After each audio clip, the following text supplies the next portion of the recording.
অনুরোধ করছি। আলহামদুলিল্লাহ আলহামদুলিল্লাহ জিকাফা ওয়াসসালামু আলা ইবাদিল্লাহি মুস্তাফা আউযু বিল্লাহি মিনাশ শাইতানির রাজীম বিসমিল্লাহির রহমানির রহিম ওয়াতাসিমু বিহাবিল্লাহি জামিউ ওয়া লা তাফাররাকু। এটা খেল ডুবু করছে মাইক পাল্টান। সম্মানিত সভাপতি, প্রিয় পরিচালক, আজকের এই অনুষ্ঠানে উপস্থিত আছেন বাংলাদেশ জামায়াত ইসলামীর বিভিন্ন স্তরের সম্মানিত নেতৃবৃন্দ,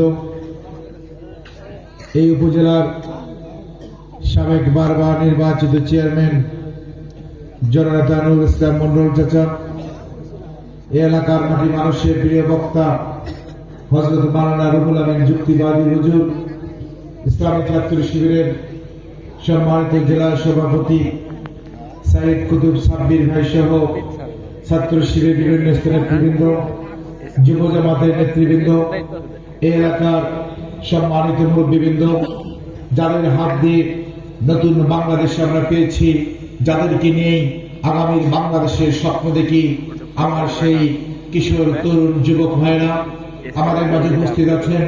আমাদের সম্মানিত অভিভাবকেরা, আমাদের মুরব্বীরা, আমাদের বন্ধুরা, যারা আমাদেরকে সবসময় দোয়ারে পাশে থাকেন, ভালোবাসাতে পাশে থাকেন, আমাদের এই কামালবন্দি গ্রাম, এই গণজোয়ারে যারা সবচেয়ে বেশি ভূমিকা পালন করেছে, আমার সেই মা বোনেরা এবং সম্মানিত উপস্থিতি, সবাইকে আমার পক্ষ থেকে জানাই শুভেচ্ছা এবং সালাম। আসসালামু আলাইকুম ওয়া রাহমাতুল্লাহ। আমাদের মধ্যে যারা সনাতনী ধর্মের আছেন, তাদের জন্য রইল আমার শুভেচ্ছা এবং আদাব। কেমন আছেন সবাই? আলহামদুলিল্লাহ ভালো আছি। গলাটা বসে গেছে, গলা বসে গেছে, বুঝতে পারতেছে, কথার স্পিডটা আগে জানতে পারতেছি না। নাকও বন্ধ, ভিতরে সমস্যা হচ্ছে। প্রায় 12-13 দিন হয়েছে, 3-4 ঘন্টার ঘুম পাওয়ার সুযোগ পাচ্ছি না। তো স্বাভাবিকভাবে এরকম সমস্যা তো লাগতেই পারবে না। ইনশাআল্লাহ এই কষ্ট কোনো কষ্টই মনে হবে না। আপনারা যে কষ্ট করছেন, সেই কষ্টের ফসলে যখন আমরা 12 তারিখে বিজয় হব ইনশাআল্লাহ। কারণ 12 তারিখে আপনারা আমাকে শুধু বিজয় করার জন্য আসেন নাই, আমরা শুধু জামাতকে বিজয় করার জন্য আসি নাই। এই বাংলাদেশের মুক্তিগামী জনতা, যারা ইতিমধ্যে দিনে বিশ্বাস করে, যারা কি সুখী সুন্দর বাংলাদেশে বিশ্বাস করে, যারা দুর্নীতিমুক্ত চাঁদাবাজ মুক্ত বাংলাদেশ চায়, এই 54 বছরের প্রতারিত জনতা যারা বারবার প্রতারিত হয়েছে, এই মুক্তিগামী জনতার বিজয়ের জন্য আমরা এখানে এসেছি। আমি সব সময় বলি, এখনো বলছি, দাঁড়িপাল্লা এখন শুধুমাত্র আর জামাত ইসলামের প্রতীক নয়।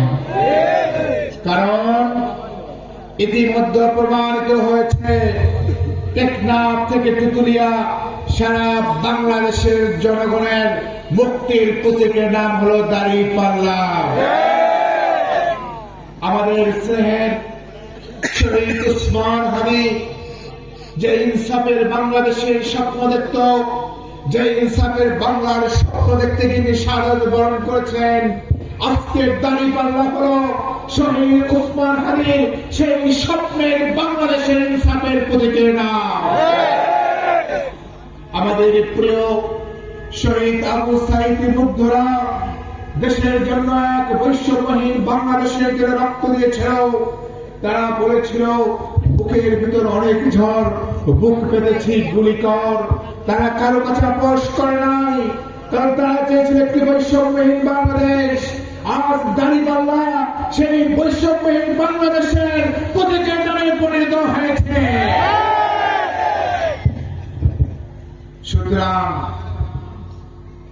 সুতরাং আমাদের বাকি যে কয়টা দিন আছে, এই কয়টা দিনে আমাদের বিরুদ্ধে যত ষড়যন্ত্র হোক না কেন, ইতিমধ্যে তারা কিন্তু বুঝতে পেরেছে মাঠ তাদের নিয়ন্ত্রণে নাই।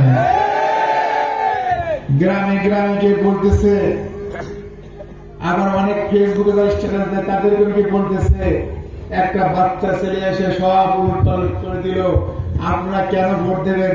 সে তো এই উপজেলাতে মানুষ না, এরকম বলে না? প্রথম দিন থেকে বলতো, কোন লাভ হয়েছে? ভাই, আমি তো এই জেলার মানুষ, আপনাদের পরিবারের তো এই জেলা নেই, বাংলাদেশে আপনার কেউ নয়, আমরা জানি না। কিন্তু আপনি মুর্শিদাবাদ থেকে আসেন আর কোন দেশ থেকে এসেন, আমরা সবাইকে সম্মান করি, কারণ আমরা ঐক্যের রাজনীতি বিশ্বাস করি, আমরা ভালোবাসার রাজনীতি বিশ্বাস করি, আমরা ক্ষমার রাজনীতি বিশ্বাস করি। আমাদের বগুড়াবাসী উদার বলেই জেলা বিএনপির সভাপতি হলো পিরোজপুরের মানুষ এসে বগুড়া সভাপতি হয়েছে। বগুড়া বিএনপির ভাড়া কিন্তু মেনে নিচ্ছে, নাই ওই যুবদলের সভাপতি জাহাঙ্গীর হলো ফিরিতে বাসা, এখানে এসে ব্যবসা করে সুবর্ণ নেতা হয়ে গেছে। সেক্রেটারি আমাদের বয়সী হাসান, সেও হলো কি বলে এ পাশে গাইবান্ধার মানুষ, আমাদের আদর ভাই, সেও তো বরিশালের মানুষ। সুতরাং এটা বগুড়াবাসীর উদারতা যে আমরা যে আসুক না কেন, সে মেহমান হোক মুসাফির হল, আমরা তাদের সর্বোচ্চ ভালোবাসা দেই। অনেকে বলেন, আচ্ছা আপনারা বলেন তো, আমাদের বিএনপির চেয়ারপারসন নবমনোনীত জনাব তারেক রহমান কোথা থেকে নির্বাচন করতেছেন? ঢাকা ১৭ আসন থেকে। আরেকটা বগুড়া ৬। বগুড়া ৬ কি তার বাড়ি? বগুড়া ৬ কি উনি ভোটার? ১৯৯১ সাল থেকে আজ পর্যন্ত বিএনপি বগুড়া থেকে যাদের প্রার্থী করেছিল, যারা নির্বাচিত হয়েছে বগুড়া ৬ থেকে, একজন বগুড়া ৬-এর ভোটার নয়। সুতরাং আপনারা বাস্তবতাকে মেনে নেন, কারণ এসব উলট পালট বক্তব্য জনগণ আর খাবে না। আমাদের জনাব তারেক রহমান কয়েকদিন আগে প্রথম যেদিন বক্তব্য শুরু করলো, আমরা তো ভাবছি উনি মোটামুটি মুক্তি নিয়ে গেছেন, তাই না?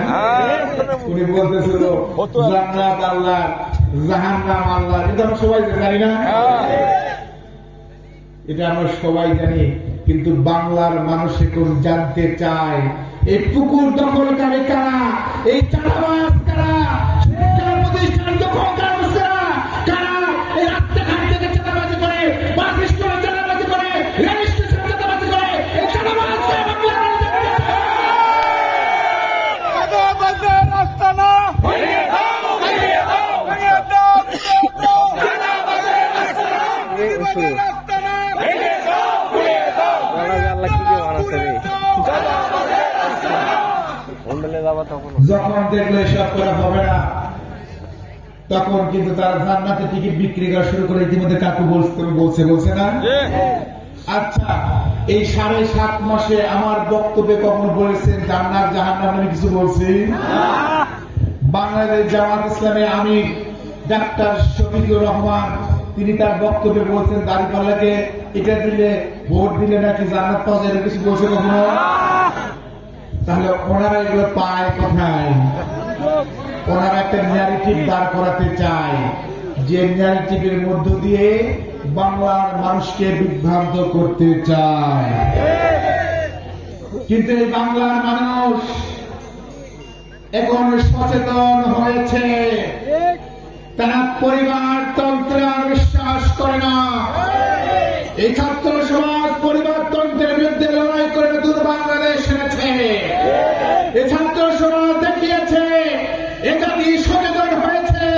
এই বগুড়াবাসী বিশ্বাস করে ব্যক্তির যে দল বড়, দলের যে দেশ বড়, এই দেশ বড় হওয়ার কারণে বগুড়ার জনগণ অতীতের মতো কোন ভুলে আর পা দেবে না।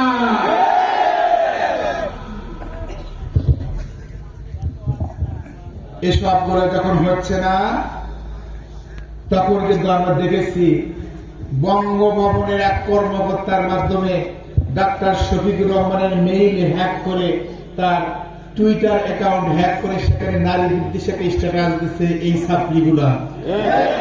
সেটাকে ইস্যু করে প্রতিদিন তাদের দলের চেয়ারম্যানের সাথে বক্তব্য দেয়। আমাদের ঢাকা বিশ্ববিদ্যালয়ের একজন ম্যাডাম বলছে, নির্বাচনের 10 দিন আগে যে দল ক্ষমতায় যাবে জনগণ মনে করতেছে, সেই দলের চেয়ারম্যান কখনো কোন নারীদের বিরুদ্ধে বক্তব্য দিতে পারে? আমাদের বক্তব্যে কখনো আমাদের মা বোনদের বিরুদ্ধে বক্তব্য দিয়েছি? আমরা আমাদের মা বোনদের সম্মান করি, ভালোবাসি। আপনারা আমাদের মা মানুষদের কাছে তথাকথিত ফ্যামিলি কার্ডের কথা বলে তাদেরকে বিভ্রান্ত করার চেষ্টা করছেন, আবার একই সাথে দেশের বিভিন্ন জায়গাতে আপনাদের চিন্তার সাথে মিল না থাকার কারণে মা বোনদের উপর হামলা করছে, রক্ত ঝরাচ্ছেন, আমরা দেখেছি। এই ভারতাবাজের রাজনীতি আর বাংলাদেশে চলবে না। এই বুর্জোয়া পলিটিক্স বাংলাদেশে আর চলবে না।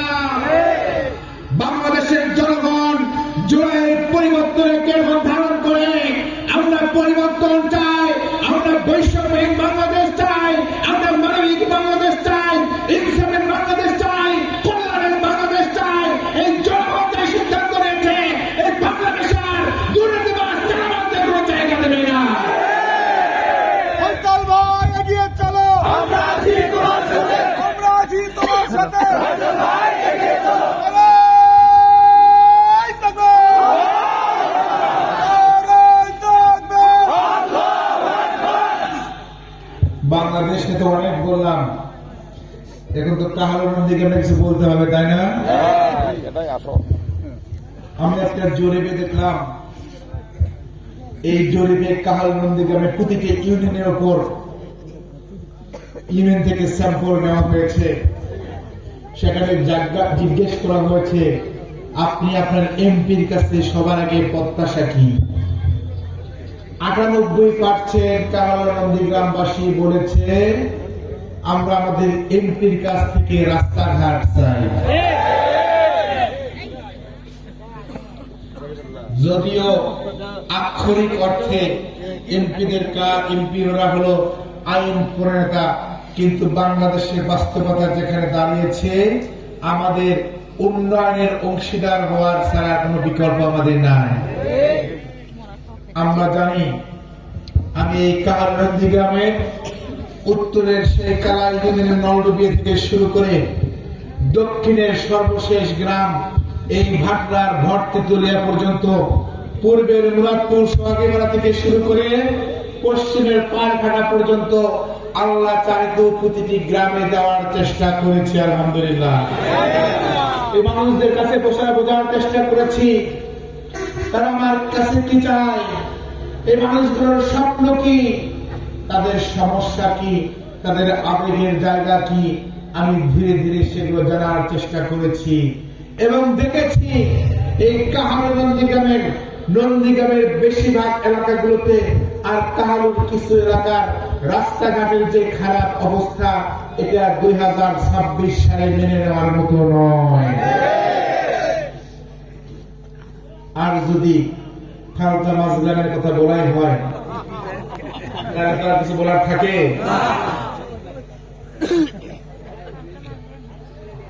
ইনশাআল্লাহ আমার মনে আছে, আমাকে যখন প্রার্থী ঘোষণা করা হলো, তার 4-5 দিন পরে পার্সন থেকে এক ভাই ফোন দিয়েছে, স্যার একটু বেড়াতে আসেন আমাদের গ্রামে, একটু দেখে যান।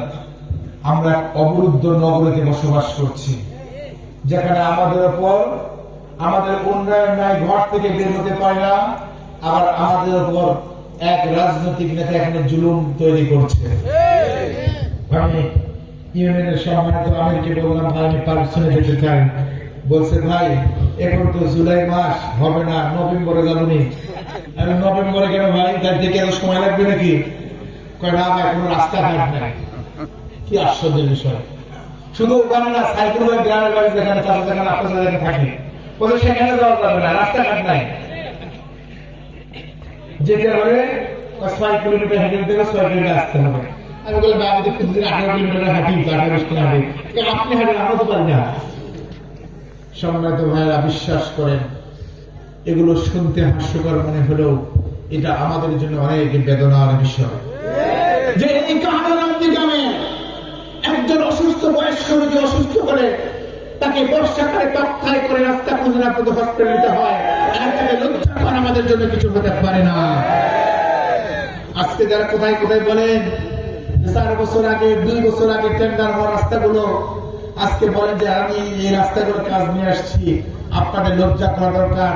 আপনারা যখন জনপ্রতিনিধি ছিলেন তখন কয়টা কাজ করেছেন সেগুলোকে বলে বেড়ান জনগণকে, কিন্তু সেগুলো আপনারা বলতে পারেন না।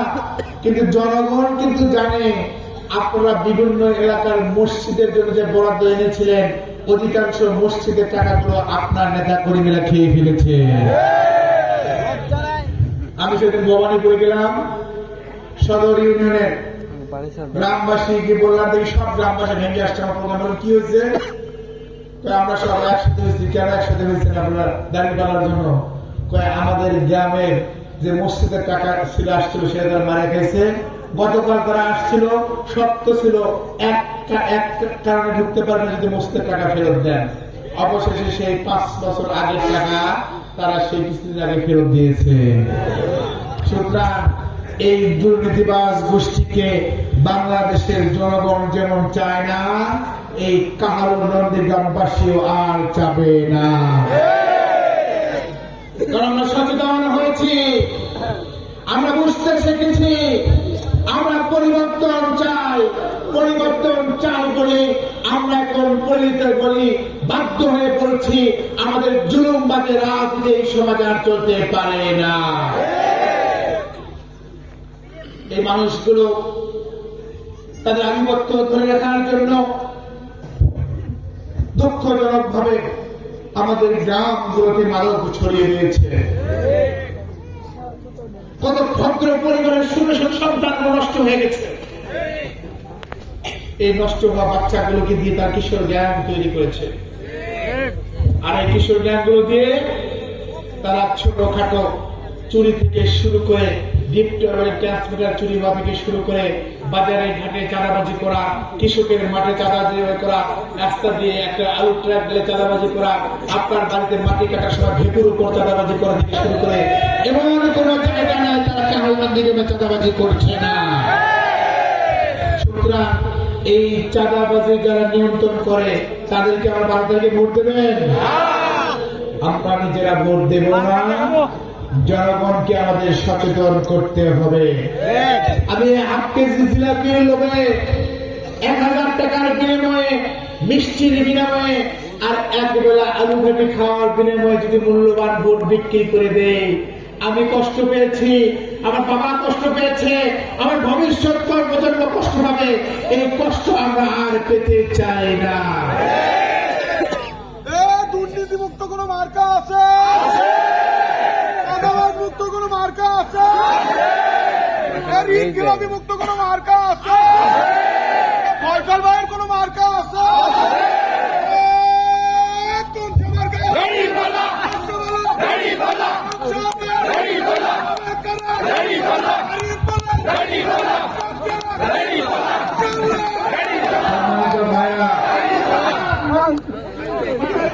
সম্মানিত ভাইরা,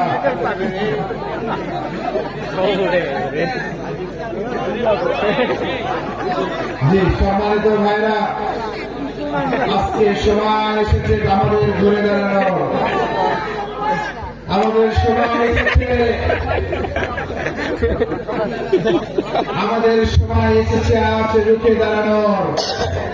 সুতরাং আমরা যে আমাদের বাংলাদেশের বিশ্ববিদ্যালয়গুলো বলা হয় জাতির বিবেক, সেই ঢাকা বিশ্ববিদ্যালয়, জাহাঙ্গীরনগর, চট্টগ্রাম, রাজশাহী, জগন্নাথ বিশ্ববিদ্যালয়, প্রতিটি বিশ্ববিদ্যালয়ে বাংলাদেশের মেধাবী শিক্ষার্থীরা তারা বুঝতে পেরেছে এই বাংলাদেশের যদি সত্যিকারের ছাত্র রাজনীতিকে ফিরে আনতে হয়, ইসলামী ছাত্র শিবিরের তারা কোন বিকল্প নাই। তাই তারা নির্বাচনে ছাত্র শিবিরকে বিপুল ভোটে বিজয়ী করেছে। যে বিশ্ববিদ্যালয়কে বলা হতো ডাকাতের গ্রাম, ইসলামী ছাত্র শিবির সেই বিশ্ববিদ্যালয়গুলোতে শিক্ষার সুষ্ঠু পরিবেশ ফিরিয়ে আনার চেষ্টা করছে। আর সেই শিক্ষার্থীরা যে পথ দেখিয়েছে, বাংলার মানুষ আর সেই পথে হাঁটছে। টেকনাফ থেকে তেতুলিয়া সারা বাংলার জনগণ সেই পথে যাচ্ছে। তাই তো সারা দেশের গণজোয়ার তৈরি হচ্ছে। এই গণজোয়ার, গণস্রোত, গণবিস্ফোরণ হয়ে আগামী 12 তারিখে দাঁড়িপাল্লাকে বিপুল ভোটে বিজয় করবে ইনশাআল্লাহ। সম্মানিত ভাইরা, আমাদের আরো বেশ কয়েকটি প্রোগ্রাম আছে, তাই বক্তব্য দীর্ঘ করব না, অনেকক্ষণ হয়ে গেছে। সুতরাং আমি বলতে চাই, ইনশাআল্লাহ আমরা বিজয়ী হয়ে আমরা শুধু রাস্তা করব না, আমরা টেকসই রাস্তা তৈরি করবো ইনশাআল্লাহ। আমাদের নজরুলে একটা হসপিটাল আছে, আমাদের আসন সংখ্যা খুব সীমিত, ইনশাআল্লাহ আমরা সিট সংখ্যা সেখানে বৃদ্ধি করব। একই সাথে নন্দীগ্রামের কয়েক বছর আগে তৈরি আমাদের যে হসপিটাল আছে সেটিকে চালুর জন্য আমরা সর্বোচ্চ উদ্যোগ নেব ইনশাআল্লাহ। আমাদের সম্মানিত আমির জামাত বলেছে আমাদের মা বোনেরা সমাজের সবচেয়ে বড় অংশ, কিন্তু আমাদের মা বোনেরা তার মৌলিক অধিকারগুলো আমরা ফিরে দিতে পারি নাই। একজন নারী গর্ভবতী হওয়ার পর থেকে তার সন্তানের বয়স 2 বছর হওয়া পর্যন্ত এই 1000 দিনের দায়িত্ব গ্রহণ করবে রাষ্ট্র ইনশাআল্লাহ। 5 বছরের নিচের বাচ্চাদের, 60 বছরের বয়স উপরে মুরব্বীদের তাদের চিকিৎসা আমরা রাষ্ট্রের একটা সিস্টেমের মধ্যে নিয়ে আসতে চাই। আমাদের জেলা শহরের হসপিটালগুলোতে আপনারা যাবেন, শীত নাই, শীত তো নাই ভাই, কোনোও জায়গা পাওয়া যায় না, বাইরে গিয়ে শীতের পাশে শুয়ে থাকতে হয়। আমি জানাতে বলেছে ইনশাআল্লাহ আমরা এই জায়গাতে পরিবর্তন নিয়ে এসে প্রায়োরিটির ভিত্তিতে প্রথমে বড় বড় শহরগুলোতে, তারপর সকল জেলা শহরগুলোতে আমরা স্পেশালাইজড হসপিটাল তৈরি করবো ইনশাআল্লাহ। আমাদের যুবকেরা আমাদের সবচেয়ে বড় সম্পদ, তাদের হাত ধরে বাংলাদেশ এসেছে, কিন্তু একজন বেকার যুবক যে বিশ্ববিদ্যালয়ে পড়াশোনা কেবল শেষ করেছে তার পক্ষে মাসে 2-3 করে ফি দিয়ে চাকরির পরীক্ষায় অংশগ্রহণ করা খুবই কঠিন। আপনি জামাত আমাদের ইউনিভার্সিটি ইস্তেহার করেছেন, জামাত ইসলামী ক্ষমতায় এসে আমরা আমাদের ছাত্রদের সকল ফি মওকুফ করে দেব ইনশাআল্লাহ। আমাদের যুবকদের কর্মসংস্থান দরকার, আমরা সেখানে প্রশিক্ষণের ব্যবস্থা করতে চাই, যাতে এই প্রশিক্ষণ নিয়ে 10 মিলিয়ন তথা 1 কোটি যুবক তাদের কর্মসংস্থান খুঁজে পায়। রাষ্ট্রের উদ্যোগে আমরা 50 লক্ষ যুবকের হাতে আমরা কাজ তুলে দিতে চাই। আমরা আমাদের পরিকল্পনা 2 মিলিয়ন তথা 20 লক্ষ যুবককে আমরা আইটি প্রশিক্ষণ দেব, জেলায় জেলায় আইটি সেল তৈরি হবে, এবং আমার জন্য দোয়া করবেন ইনশাআল্লাহ আমি বিজয়ী হয়ে তাহলে একটি নন্দীগ্রামে ঠিক 2টি ট্রেনিং ইনস্টিটিউট করবো, যে ট্রেনিং ইনস্টিটিউটে আমাদের স্বল্প শিক্ষক যুবক ভাইরা তার ড্রাইভিং, টেকনিশিয়ান এরকম বিভিন্ন প্রশিক্ষণ নিয়ে তারা নিজ নিজ এলাকায় কর্মসংস্থান তৈরি করবে। আর যারা বিদেশে যেতে চায়, বিদেশে গিয়ে শুধু ওই ইট গোড়া, বালি, সিমেন্ট দিয়ে করা আর বিল্ডিং এর কাজ করার পরিবর্তে এই টেকনিক্যাল কাজ করে কম পরিশ্রমে বেশি টাকা ইনকাম করে রাষ্ট্রের জন্য রেমিটেন্স পাঠাবেন, পরিবার জন্য অনেক বেশি আয় করবে ইনশাআল্লাহ। আপনারা দোয়া করবেন। আমাদের অসংখ্য পরিকল্পনা রয়েছে, আল্লাহ চাইতো আমরা ধীরে ধীরে সেই পরিকল্পনা নন্দীগ্রামে বাস্তবায়ন করব। সম্মানিত উপস্থিতি, আমি সমাপ্ত করতে চাই, আমাদের আর কয়েকটা দিন বাকি আছে। আপনারা অনেক কষ্ট করেছেন, এই কয়েকটা দিন আরেকটু বেশি কষ্ট করতে পারবো তো আমরা। যাদের আমাদের এশার নামাজ পড়ে ভাত খাইয়ে ঘুমানোর অভ্যাস 9টার ভিতরে, তারা একটু আরো 3-4 ঘন্টা জেগে থাকা আগে পারবো না আমরা। কারণ আপনি সারাদিন ভোট পাবেন, বাড়ি বাড়িতে যাবেন, সন্ধ্যায় মিছিল করবেন, অফিসে বসে থাকবেন, আর রাতের বেলা ঘুমাবেন, আর তারা 9টার পরে গিয়া বাড়ি বাড়ি গিয়া টাকা বিতরণ করবে, এটি কি হতে পারে? এই কয়েকদিন আমরা একটু কষ্ট করে বিভিন্ন এলাকা পাহাড় দেবো, পারবো না। তারা এখন স্বপ্ন দেখছে তাদের সামনে 2টি রাস্তা, হয় সেন্টার দখল করবে, না হয় আমাদের টাকা দিয়ে গরু ছাগলের মতো জনপতি কিনবে। সেই দিন কি আর আছে? একবেলা আলু ঘাটি খাইয়া আর 1000 টাকার বিনিময়ে আমরা কি আমরা ভোট বিক্রি করে দেব? তারা চেষ্টা করতে পারে মোড়ে যেন মা বোনরা ভোট কেন্দ্রে না আসে, তারা এই জন্য বাধা দেওয়ার চেষ্টা করতে পারে। আমরা সেটিকেও ঐক্যবদ্ধভাবে প্রতিরোধ করবো ইনশাআল্লাহ। আমাদের সনাতনী ধর্মের ভাইদেরকে প্রতিটি এলাকায় হুমকি দেওয়া হচ্ছে, ভাই ভোট দেবেন, সেন্টারে আসবো না। সেদিন কি বাংলাদেশে আছে? আমরা তাদেরকে নিরাপত্তা দিয়ে সেন্টারে নিয়ে যাব। আমাদের বলেছি আমরা সবাই এই মাটিতে জন্ম নিয়েছি। একজন নাগরিক হিসেবে আমার যতটুকু অধিকার, আমার হিন্দু ভাইয়ের তারও ততটুকু অধিকার রয়েছে। যে আমাদের সুশে বলা হয়েছে আমিও সেই আওয়াজে বড় হয়েছি। সুতরাং আপনি কে রে ভাই তাকে হুমকি দেন যে ভারতে পাঠিয়ে দেবে? আমাদের হিন্দু ভাইদেরকে আমরা বলতে চাই, আমরা ওদের মতোই আপনাদের পাশে থেকে সর্বোচ্চ নিরাপত্তা দিয়ে এই বাংলাদেশকে আমরা তৈরি করবো ইনশাআল্লাহ। আমাদের বিভিন্ন এলাকায় গতকাল তারা এক গ্রামে গেলাম, গিয়ে দেখলাম অনেকে আসে না, বললাম আসে না কেন? বসে তারা ভয় পায়। এটা আপনাদের ইউনিয়ন দেখলাম সেদিন আমি গোপালপুরে প্রোগ্রাম করতেছি, বাসর লোকজন যেন আসতে পারে আগুনের তালাতে আগুন লাগিয়ে দিচ্ছে, এরকম হুমকি বিভিন্ন এলাকাকে দিচ্ছে। সেদিন আগস্ট সালে পুকুরে বীজ দিয়ে দিচ্ছে আমাদের মিটিং এ আসার জন্য। সুতরাং বেতন তুলছে, আপনারা আমাদের পুকুরে বীজ দেবেন, জনগণের পুকুর দখল করবেন, চাঁদাবাজি করবেন, হুমকি দেবেন, আর মনে করবেন জনগণ ভয় পেয়ে ভোট দেবে 2026 সালে। সেই দিন আর নাই রে ভাই। ভয় দেখিয়ে মন পাওয়া যায় না, জোর করে ভালোবাসা পাওয়া যায় না। সুতরাং আল্লাহর রাস্তায় আপনারা বোঝার চেষ্টা করেন। আর আপনাদের প্রতি অনুরোধ থাকবে, 12 তারিখে ফজর পরে একটু রেস্ট নেবো। আমরা কি রেস্ট নেবো? বউ বাচ্চা নাতিপুতি যা আছে উৎসবমুখীর পরিবেশে আমরা সবাই 7টার ভিতর ভোট সেন্টার দিয়ে লাইনে দাঁড়িয়ে যাব। 7:30 8টার ভিতর ভোট দেওয়া শেষ করবো। শেষ করে বাড়ির শেষে লেখের ভিতর শুয়ে করবো, তাই না? কি করবো?